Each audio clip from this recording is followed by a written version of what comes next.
প্রতিদিন আটা বা ময়দার জিনিস কত আপনার বাচ্চাকে দেবেন বলুন তো? তারা তো খেতে চায় লুচি, পরোটা, চাউ, ম্যাগি, পাস্তা এই ধরনের টিফিন। কিন্তু এইরকম একটা হেলদি টিফিন যদি তাদের বানিয়ে দেওয়া যায়, মা হিসেবে আপনিও যতটা খুশি, কিন্তু সে খেয়েও ততটাই খুশি হবে এবং তার শরীরটাও খুব ভালো থাকবে। যা গরম পড়েছে, এই গরমে প্রত্যেক দিন কী বানিয়ে দেবো, প্রত্যেক মাকেই কিন্তু ভাবায়। সেই জন্য আমি সকালবেলায় ভিজিয়ে দিয়েছিলাম একটু মুগ আর মসুর। 1 ঘন্টার জন্য ভেজালেই হয়ে যাবে। খুব ভালো করে ধুয়ে একটু জল সহযোগে অল্প আদা আর একটা ছোট্ট কাঁচা লঙ্কা দিয়ে বেটে নিয়েছিলাম। তার মধ্যে দিয়ে দিলাম একটা গ্রেট করে রেখেছিলাম আলু, খুব ভালো করে ধুয়ে তার হাফ অংশটা।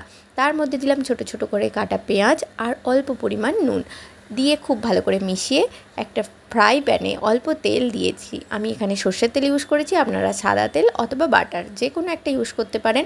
গোল গোল করে দিয়ে দিন। তার মধ্যে দিন ওপর থেকে একটু গ্রেট করে রাখা আলু, যে আলুটা হাফ দিয়েছিলাম সেই হাফ অংশটা, আর দিয়েছি লম্বা লম্বা করে কাটা পেঁয়াজ আর অল্প হলুদ আর অল্প কাশ্মীরি লঙ্কা, যাতে দেখতে সুন্দর হয়।